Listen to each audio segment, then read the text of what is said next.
阿娘，你明明可以赢他，为何要故意放他走？人有失手，这次是我听错了。可我以前从未见过你失过手。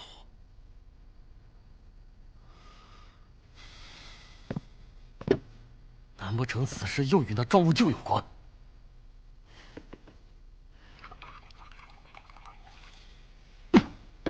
范娘，之前受他蛊惑已铸成大错，如今怎可再轻信他言，一错再错？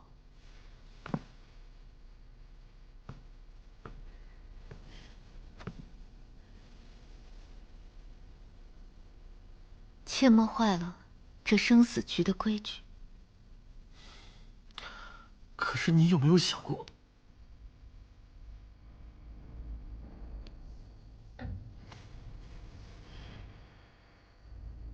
三郎，我心意已决。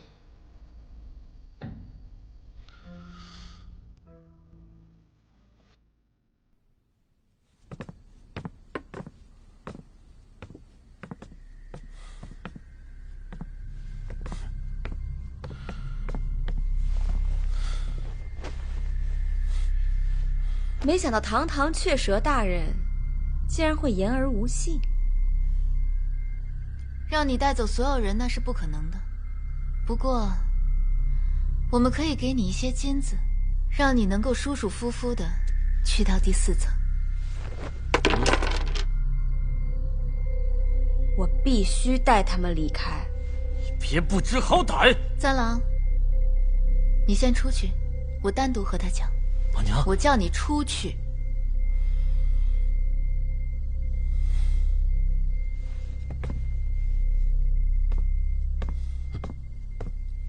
说说吧，你为什么不自己走，非要带上他们呢？因为我跟他们承诺过，会带着他们一起离开。你说什么承诺？你该不会真信那个东西吧？为何不信？趁时候还早呢，不如我给你讲个故事吧。10年前啊，月下房有一名琴技冠绝京城的名妓，巧了，也叫寇娘子。谢某一生所求，不过是能与你日日这般琴瑟和鸣，朝暮与共。长乐未央，长午相望。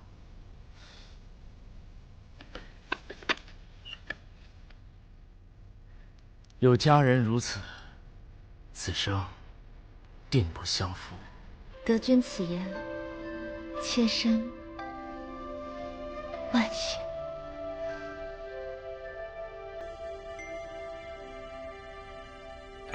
寇娘子，谢官人被官府带走了。发生了什么事啊？听说是参与了徐王爷的谋逆之事。徐王一事牵扯甚广，得把他救出来才是。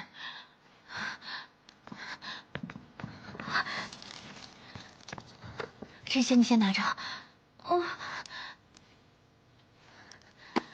如果这些钱财还不够的话，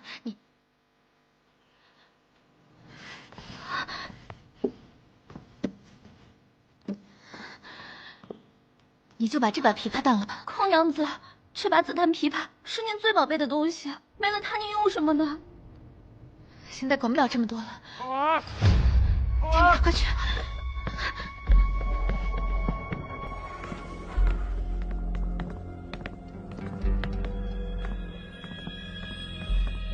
奉命捉拿叛党同伙寇完。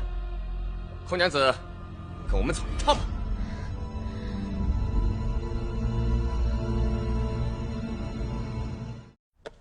寇娘子，我劝你还是早日在谢群的供罪书上签字画押。谢公子谦虚有礼，品德端正，是绝不可能做这些伤天害理的事情的。哼，还真是情比金坚呢。来人，给我打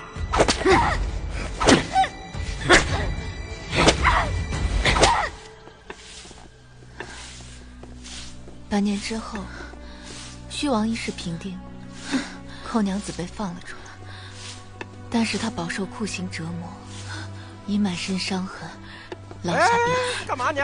下去！我说哪来的乞丐呀？知道这是哪儿吗？就敢往里闯？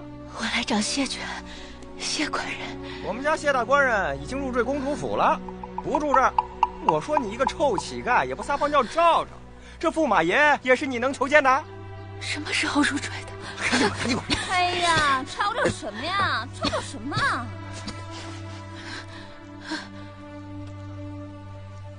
簪子，这是我的簪子，这是我们家主子赏的，关你什么事儿啊？如月，你是如月，我是寇娘子。我不是什么如月啊，是别人做人。我是寇娘子。走！快点！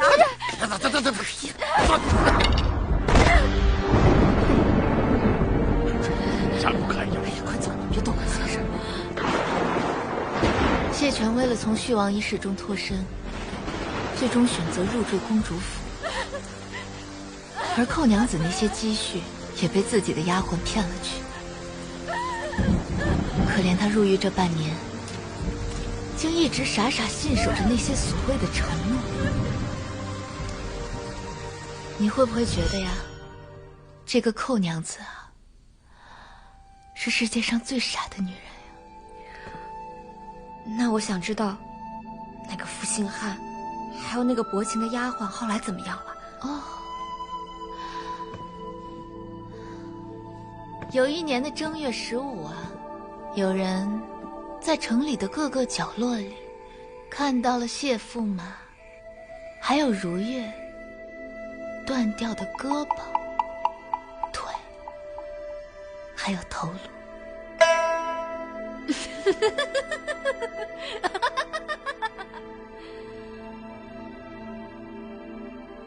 听完我的故事啊，你还相信承诺吗？甘言无忠良，世薄多苏秦。时候不早了，我劝你啊，拿着这些金子，我会派人把你平安的送到第4层。你的故事说完了，我这里也有一个故事。这枚戒指，你还记得吗？这是灵牙塔的引路戒，你从何得来此物？10年前，灵牙塔派出杀手将我爹杀害，我娘也身中奇毒，昏迷至今。而这枚戒指，就是当时凶手的遗留之物。一路闯他，得知凶手乃是雀蛇太阴，而他就在这第3层。你是说，我是你的杀父仇人？不错，本来我应该现在就亲手杀了你，为他们报仇。但我的师父再三叮嘱，叫我不要鲁莽行事。因此有些事情，我决定向你当面问清楚。你师父庄无咎，他还和你说什么了？你是不是在怀疑第3层的雀蛇就是谋害你父母的凶手？那个头上戴花的男的如此心狠手辣，他怎么可能不是雀蛇的黑鹰？是，也不是。这是什么意思？我带你去个地方。簪花男并非雀蛇。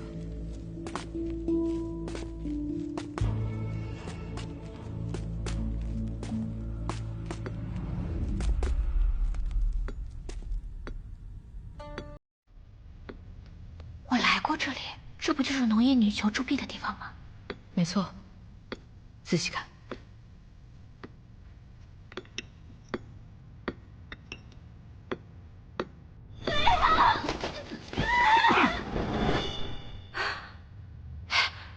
那个不是蔡明的女囚，她还活着。雀蛇奉塔主之命，在此熔铸新币。炼金需要开凿山洞，后来他发现利用复杂多变的山洞结构，可以将女囚藏匿其中，难被发现，所以他便开始帮助这些女囚假死，瞒天过海。可即便如今他良心发现，他也不能证明他并非杀害我爹娘的凶手。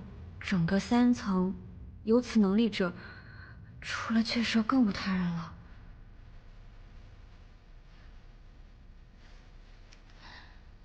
他连这些都跟你说了呀？我知道，你是救了很多人，但若是面对仇人，我也绝不会心慈手软。你想要的答案，我现在就可以告诉你。我并非雀蛇太医，而这枚戒指也不是我的东西。凡灵牙塔雀蛇引路戒，皆以左手无名指的尺寸为准。这枚戒指的大小，看到了吗？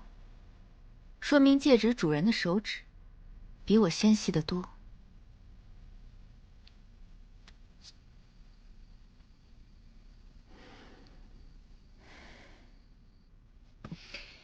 实在多有冒犯，还请寇娘子见谅。三郎，把剑放下。板娘，若他是寻常人等也就算了，可他是庄无咎的人，我不可能放他离开。三郎，你把他放了，难道你连我的话都不听了吗？之前你瞒着塔主，在铸币中掺入杂假，私自将余下黄金交由庄无咎转运出去，已是死罪。若不是他3番5次蛊惑于你，你又怎会做出如此大逆不道之事？听我的，咱们将此人抓住，上报塔主，说不定能换个将功折罪。三郎，三郎不要！寇外，灵牙塔一向手段暴力残忍，你我在此多年，怎可不知？就算你抓了他跑，我还是难逃一死的。而放掉女囚，是我真心想做的救赎之举，跟庄无咎没有关系的。我就算死，我也不可能做一个背信弃义的人。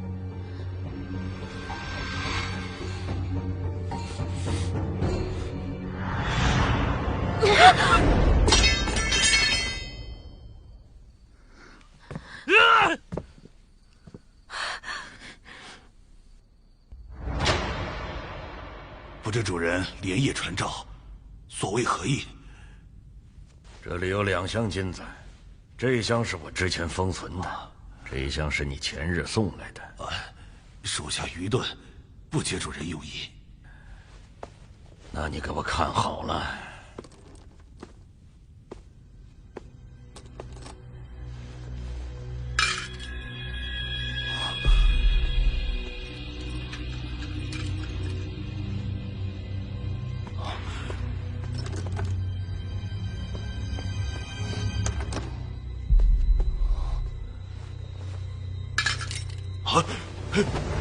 属下监管不力，罪该万死。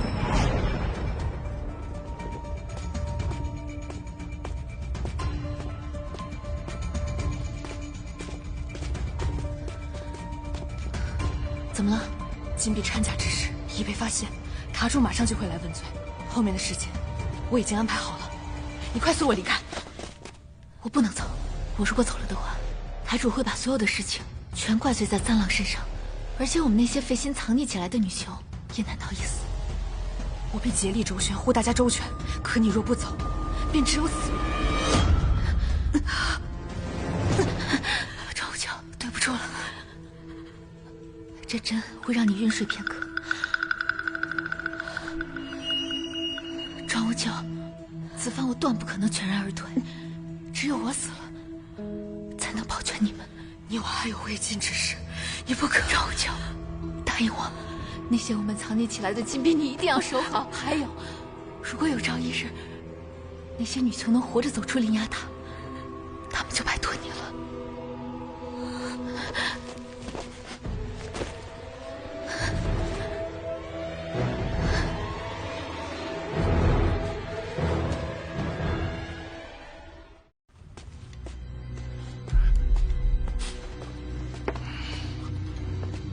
恭迎塔主大人。三花，叩见塔主。塔主，你这是为何？你还有脸问我？我让你替我看住寇婉，没想到你反受他的蛊惑，居然与他一起联起手来骗我。若不是我发现金币掺假，你还准备骗我到何时？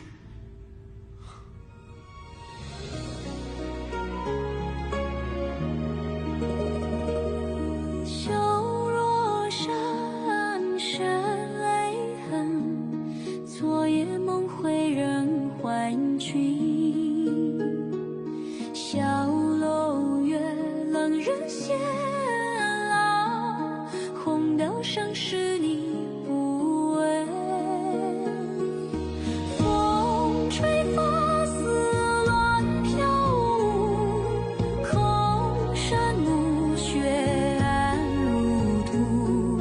此情此景难忘却，一生一梦共长愁。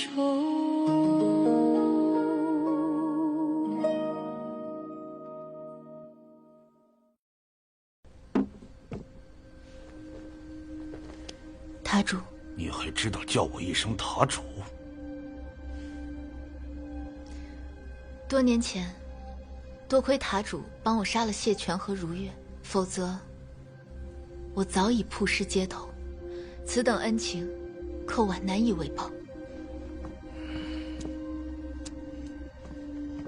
这些掺了假的金子，就是你报答我的方式。寇婉绝无违逆之行，只是见不得这些权贵以人命为乐，以生灵谋利，不得已才出此下策。告诉我，余下的金子在什么地方？念在往日的情分，我让你死个痛快。寇婉深知难逃一死，任凭塔主处置。你还是不准备说？把人给我带进来！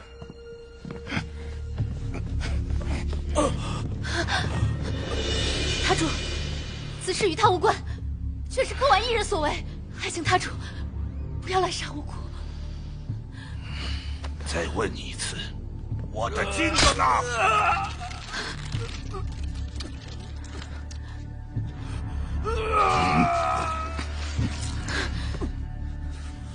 寇婉不知。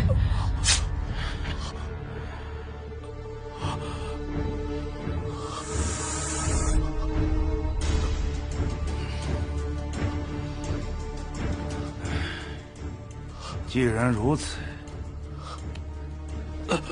我给你最后一个机会，杀了他，我就对你从轻发落。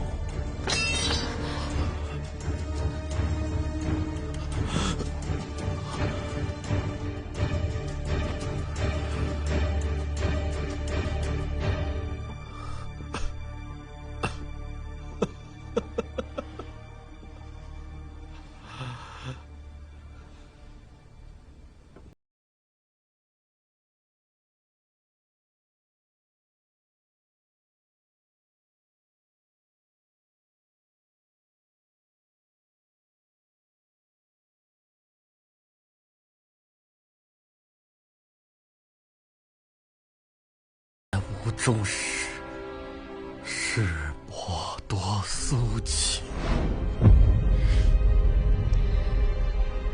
我不怪你，动手吧。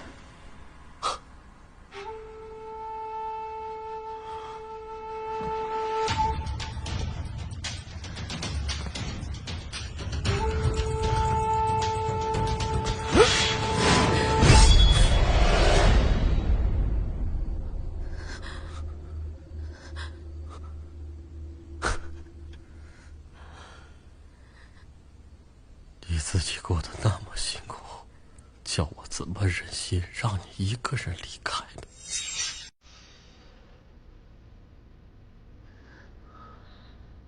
咋了？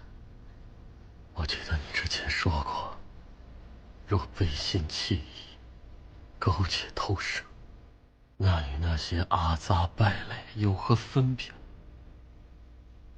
属实。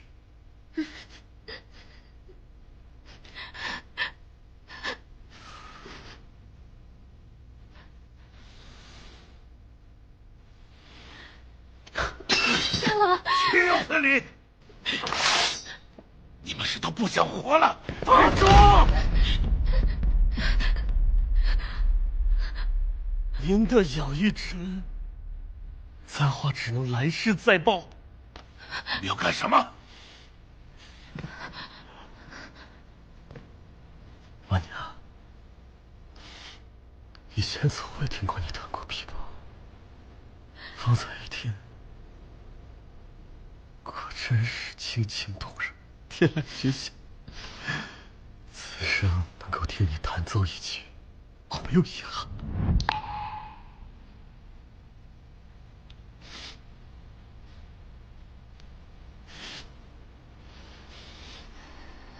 你怎么这么傻呢，簪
我要买一把最好的琵琶，然后我回京城，再把月下坊开起来。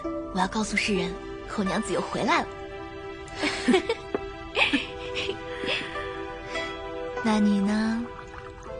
你出去之后想干什么呀？不知道。不过，若你重开月下坊，我一定第一个到。那就这么说定了，一言为定。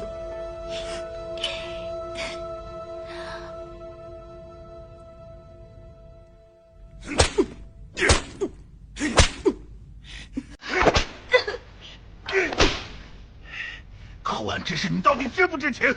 是不是你联手他一起来骗我？你以为你不说我就不知道了吗？打住！怎么，你终于肯开口了？你可是你做的这些事情，究竟是为了什么？你什么意思？林雅塔的那些权贵，无论他们想要什么乐子，我们都尽力满足。可他们仍旧只把我们当成看门狗，有用时摸摸头，无用时啐两口。你居然说出如此大逆不道之话，你可是该当何罪？无论多么愚蠢暴虐，贵人永远都是贵人，因为他们生而为贵。即使变成吃傻的废物，也仍旧可以踩在我们的头上。而我们，就算做得再好，在他们眼里，也永远不会把我们当神。够了！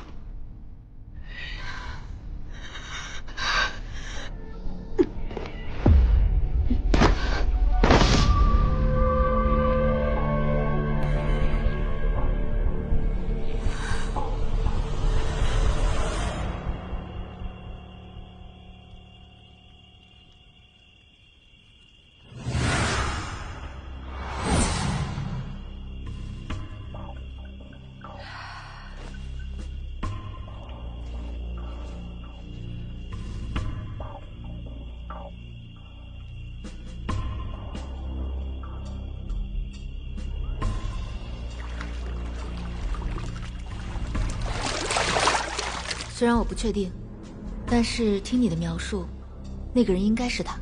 你知道雀舍太阴是谁？我没有见过他本人长什么样子，但之前塔主是想把他调到我这一层，但后来不知为何改变了主意。也就是说，他在更上一层。终于到第4层了，也不知道师傅现在怎么样了。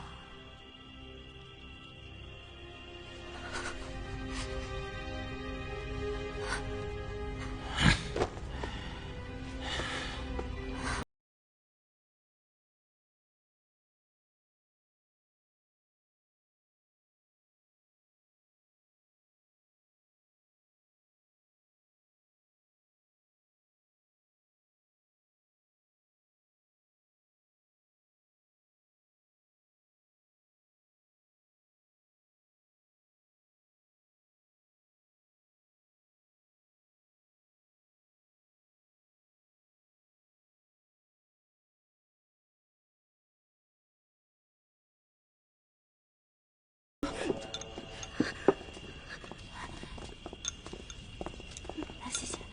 没想到寇娘子竟然……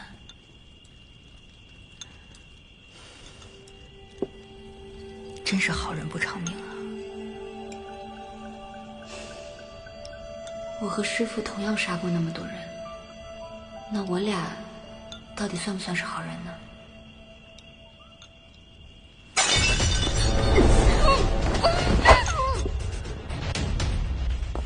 对呀，住手！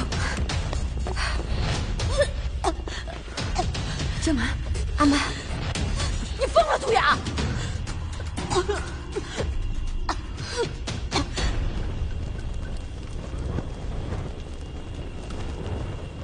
阿曼，究竟是怎么了？你怎么会突然得罪杜雅？刚才只是好心想去给他送吃的，谁知道他就要杀我！你给我闭嘴！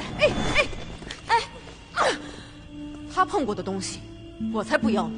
你们要想活命，也离他远点。你是吃拧了吧？在这闲着没事找茬打架？为什么？怎么回事？他们关系这么好，打起来了。涂雅，你这是什么意思？我希望你能够当着我们几个人的面，把话说清楚。2年前，有人以一己之力毒害了整个江家村，我可不想死于非命。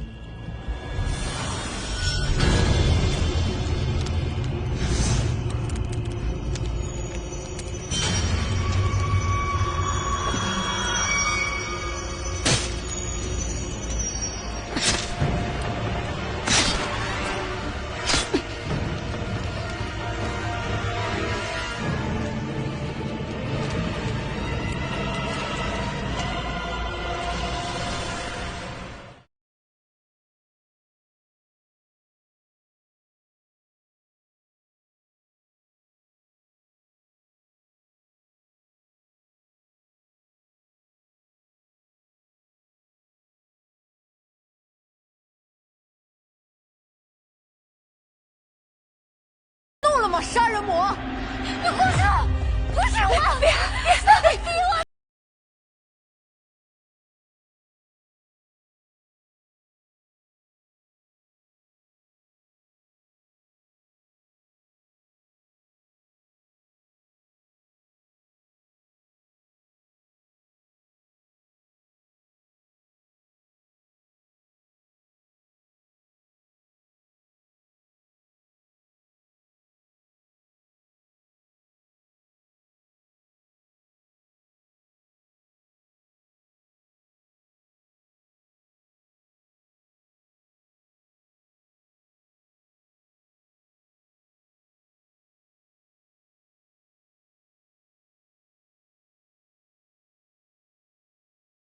我从小就没人爱，父母死了，爷爷也没了，只剩我一个人。那些孩子总是欺负我，说我是扫把星。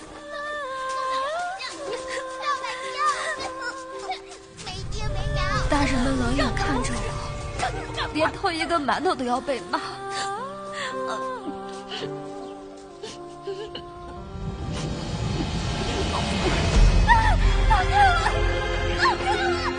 还没用的！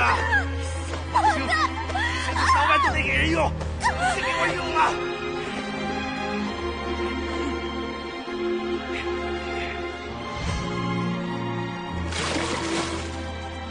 村里的女人们白天逼着我干活，男人们到了晚上就轮流欺负我。他们根本不把我当人看待。我可飙好几张了。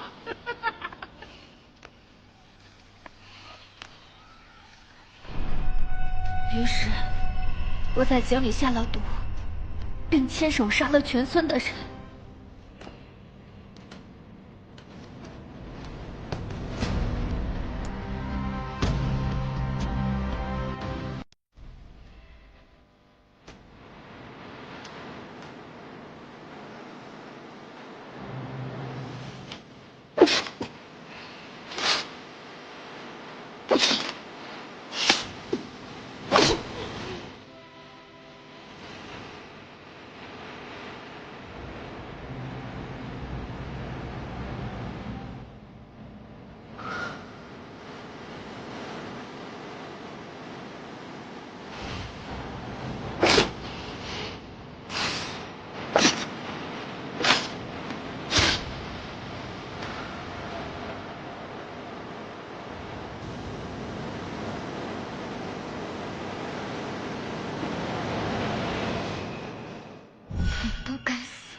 他们都该死，他们都该死，是他们该死，是他们该死，老爸，姐姐，我只是想活下去，是他们逼我的。都过去了，都过去了啊！现在没有人能再伤害你。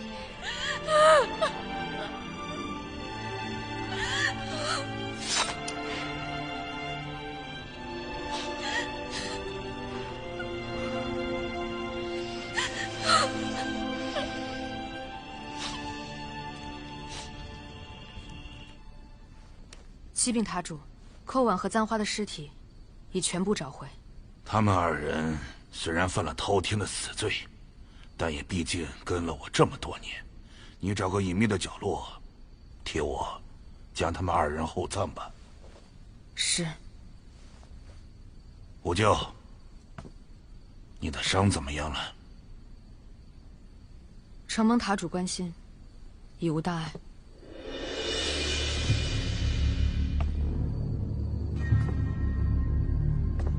小主到此未能远迎，还望恕罪。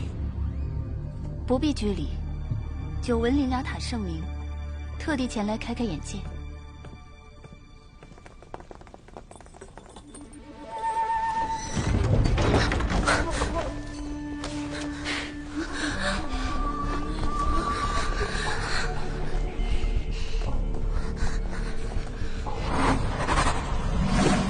欢迎来到灵牙塔第4层，能闯到这儿着实不易，希望诸位好好珍惜。又不会让我们好过，有什么可珍惜？灵牙塔前4层是求生，而后4层则是求死。前4层不过是诗情画意的游戏罢了。若你们能活着爬上第5层，才会知道什么是地狱无门，求死不能。所以请诸位务必好好珍惜这最后的求生之举。好了，该说的我都说了，你们好自为之。想要参加这次生死局的人，可以跟随雅仆前往；不想参加也没关系，那就留在这儿，慢慢等死吧。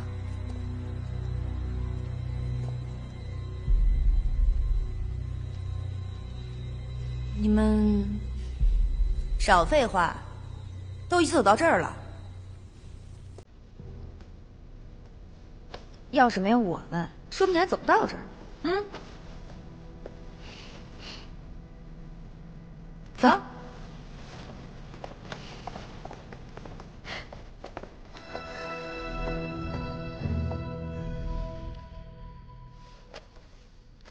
替我去京城送封信。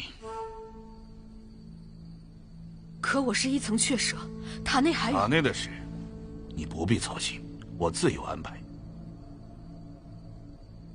怎么，还不赶紧动身？可是我送他出塔。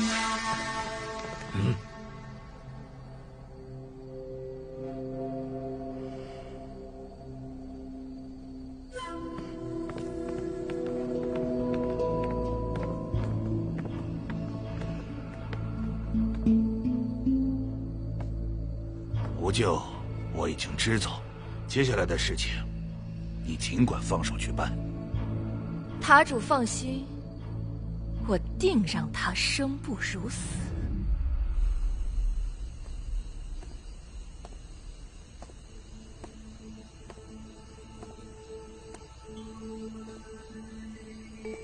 很少感觉到你如此气息不定，怎么了？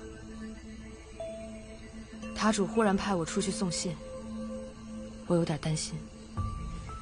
你是担心我们的计划被发现，还是你那徒儿的安危？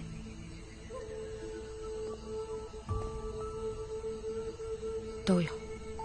放心吧，我已经安排好人帮你看着了。那你也要小心，若无变动，一切按照原计划进行。庄无咎，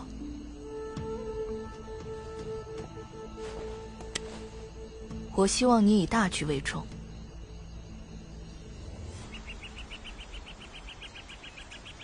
我怕他有危险，你帮我盯着，等我回来。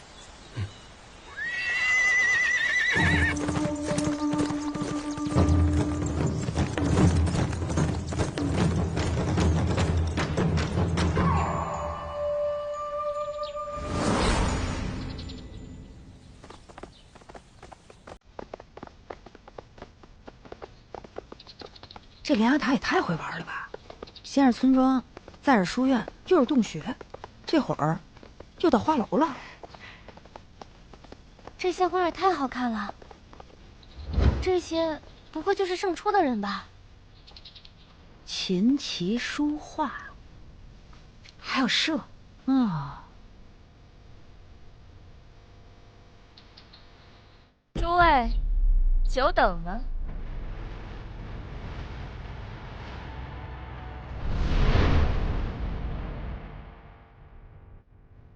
我就是本层的雀蛇万红柳，欢迎大家参与这一层的生死局——大雅之堂。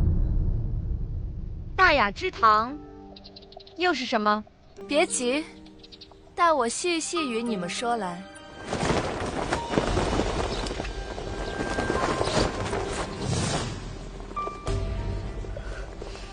在你们进入生死局之前，得选择一队进行分组，或蓝或红。反正不管怎么样，我们几个在一起，对吧？我们选红方。我们也选红方。这么快？那也只有蓝方了。请问院主，这个分组有人数限制吗？人数不对等怎么办？此等小节，我灵牙塔从不在乎。如何分组，全凭个人意愿。我们选蓝方。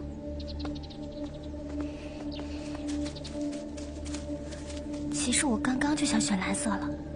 我无所谓，反正啊，我就跟着你们就行。就是啊，千万别跟那个人当对家。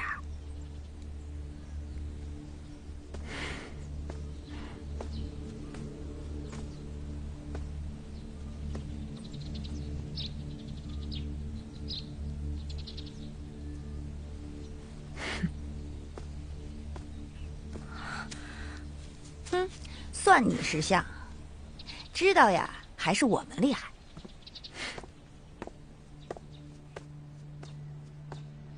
好了，既然分组完成，我来介绍一下比赛规则吧。此局名为大雅之堂，自然不会有什么肉搏对打等粗野之事。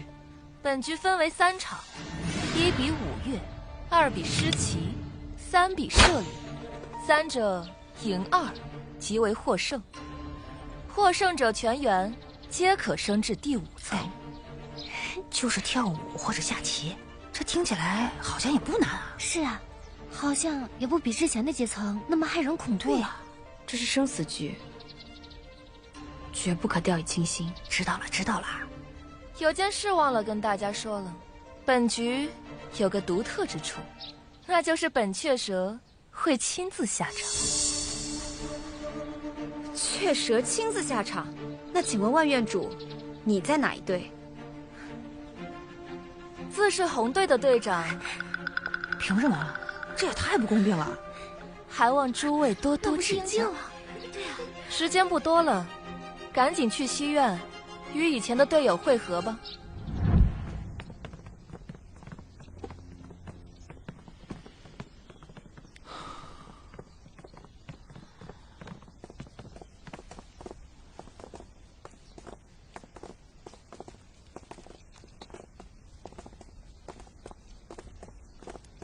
这说去西院，也没人帮咱指个路。这层看上去比之前那几层大多了。故弄玄虚，这什么意思啊？跟雀蛇打，咱们还比个球啊？咱们倒也不必这么悲观。我们几个不是认识吗？配合起来应该会更默契。嗯，姐姐说的对。这一路走来，咱们什么大风大浪没见过。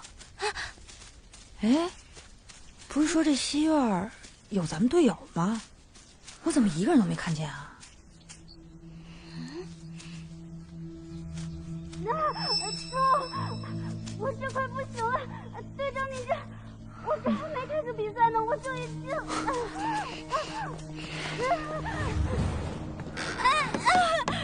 队长，队长，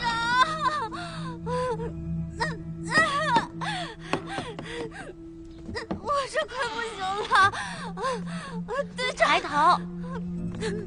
这我痛啊，队长，痛快不行了，痛死了他！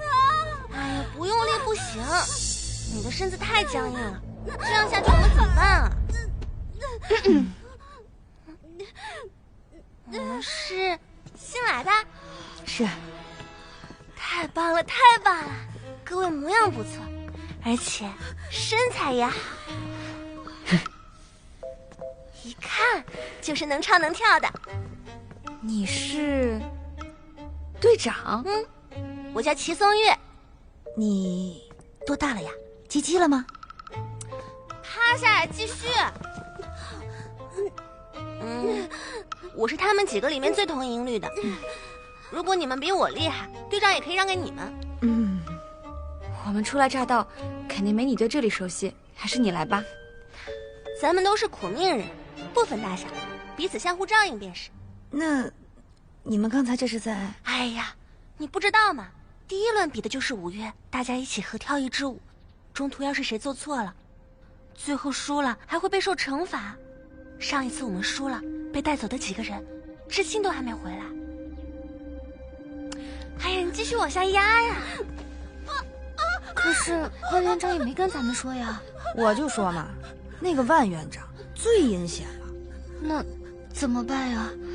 如果我没跳好的话，咱们岂不……别着急，你看我们是刚来，对面不也是有几个刚来的吗？队长，你知道那边的情况吗？平日万院主他们就在东院的群华殿练习。那队长可否带我们观摩一下？常言道，知己知彼，这样我们也不会自乱阵脚。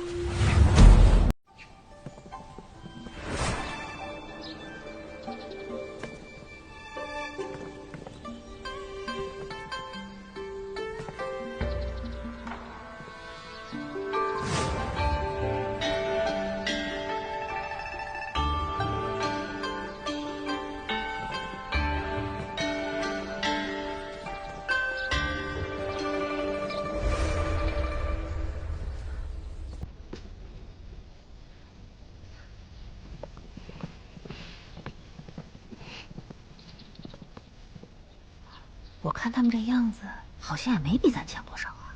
1、2、3、4，加上万院长，他们一共有8个人呢。咱们只有7个，这队形会不会不好看啊？怕什么？我看他们就花架子。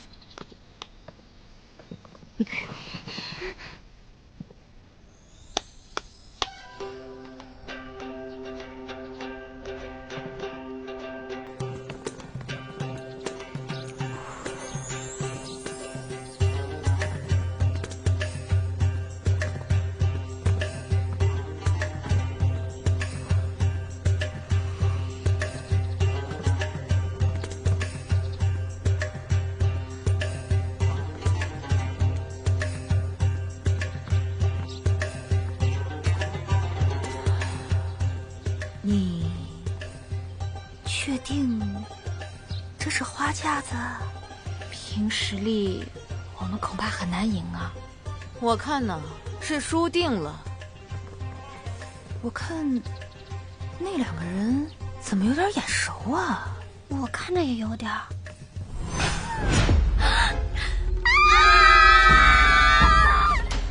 是你们！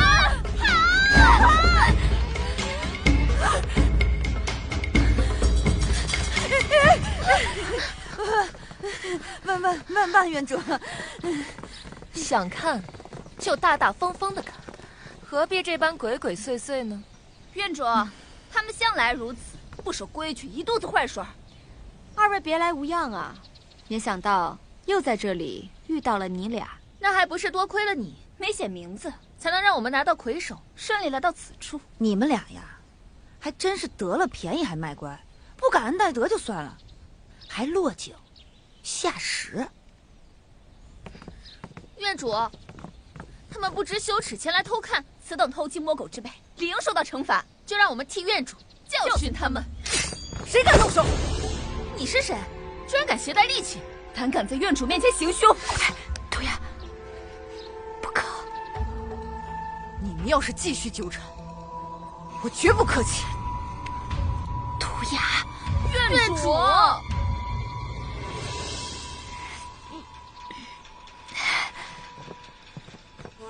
院主，今天我们的行为确实有些不妥，如果冒犯了大家，我在这里向院主以及在场的各位赔个不是。院主，你可别信他的花言巧语，像你们这种不守规矩，就应该严惩不贷。够了，吵吵嚷嚷，难登大雅之堂。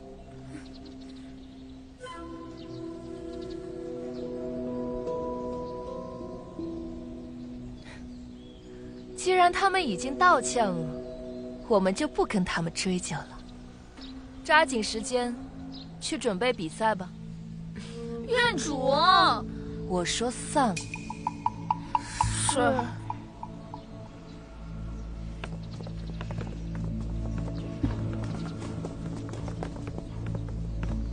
谢万院主。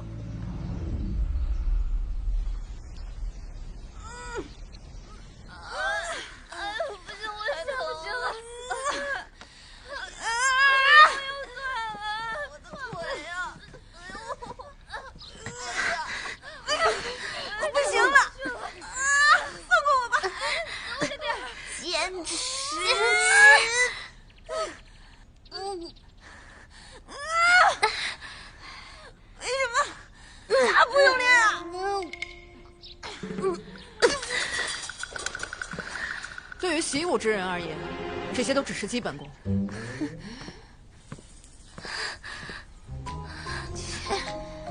瞧他那样，啊，再给我加把劲儿！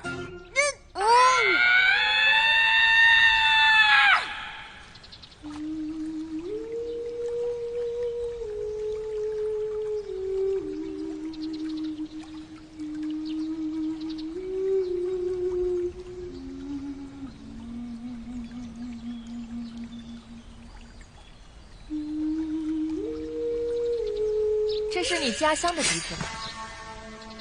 不用紧张，我是来给你送份大礼的。万院主，你我各自为营，没什么好说的。不愧是赤练族的百夫长啊！看来我这个礼得够大。少废话，有话直接说吧。好，我想跟你做笔交易，只要你肯帮我对付南胭脂，我就向你保证，放你回赤练族。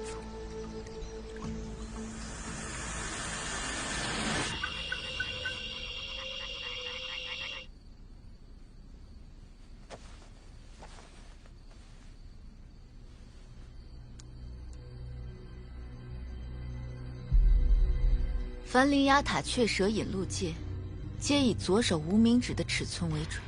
这枚戒指的大小，看到了吗？说明戒指主人的手指比我纤细得多。我看他们的言谈举止，并无明显可疑之处。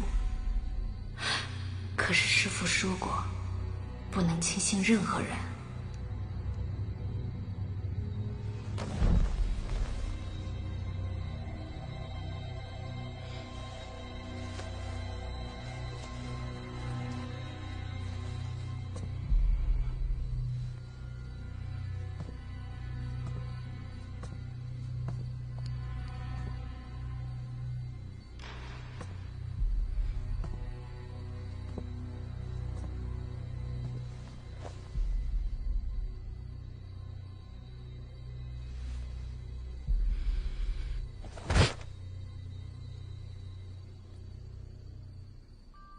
当过雀蛇的人随时处于警戒状态，不可能感受不到如此明显的杀气。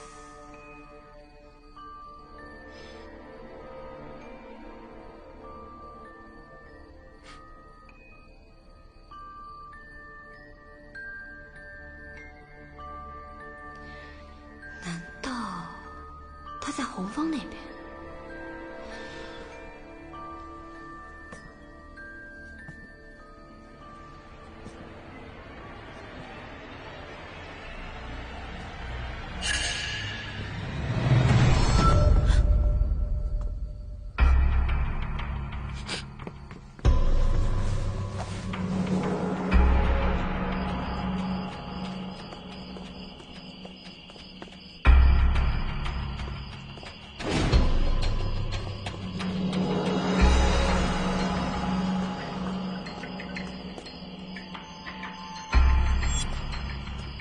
你是谁？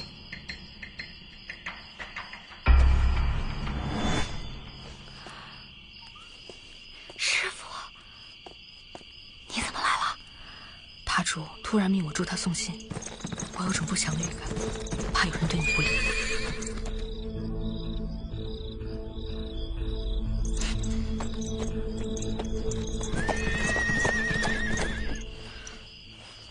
你带上这个，防身。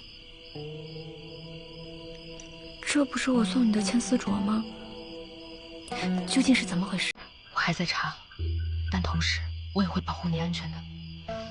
师父，我现在回去休息，不要节外生枝啊！可是回去。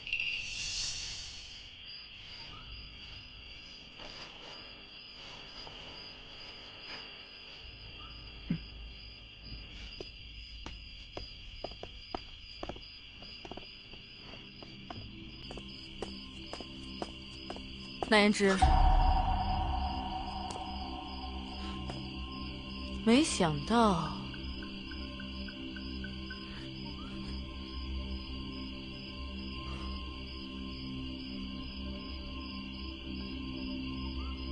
你跟雅璞有交情。你怎么跟猫一样，走路一点动静都没有？那言之，你离死已经不远了。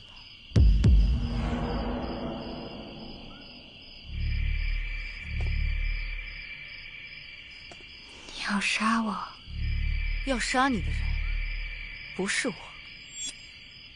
今天万红柳私下找我，让我跟他一起对付你。往年赤练族这个时候，大家都在杀牛宰羊，庆祝年关。到了晚上，大家围着篝火欢歌起舞，推杯痛饮。那这不是巧了吗？只要你肯帮我，刚好赶得及回去参加。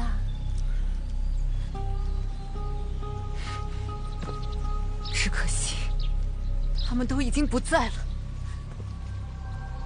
去年这个时候，族里出了叛徒，我的族人被屠杀殆尽，而我也被扣上了里通外敌的罪名，沦落至此。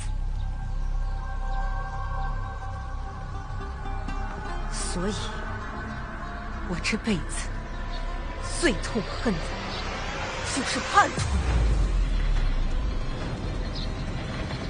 我们赤练族人对这种背后暗算、偷偷摸摸的事情最为不耻。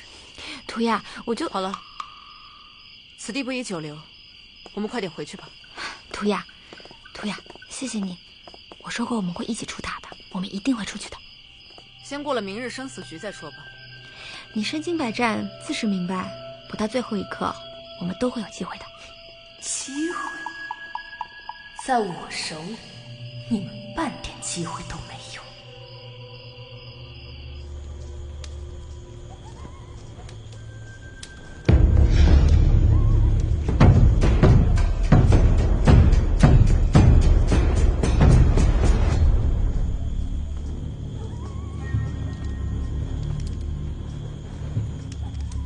诸位，欢迎来到大雅之堂。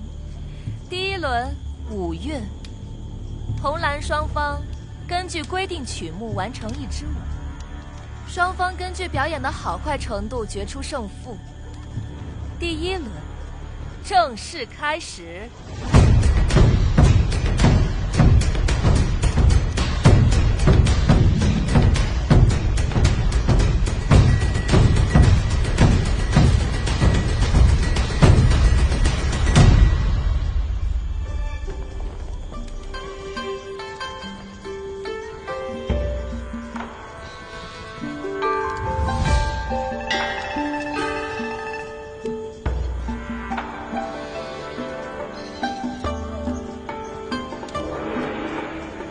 这灵牙塔还真是藏龙卧虎之地呀！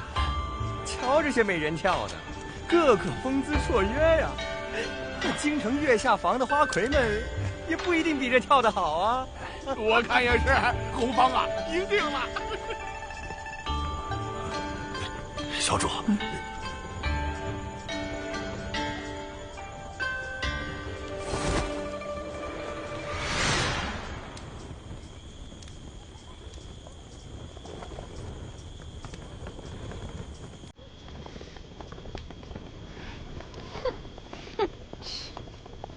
瞧把他们神气。该你们了。哦，忘了告诉你们，最终导致队伍失败的那个人会被杀了。被杀死？你一开始也没说呀。这临时说的，你该不作数吧？万彦主，临上场了你才说，恐怕就是想扰乱我们的心吧？我这要是最后才想起来说，恐怕才更加不妥吧。在我这里呀，每轮只需要死一个人，可比别处好多。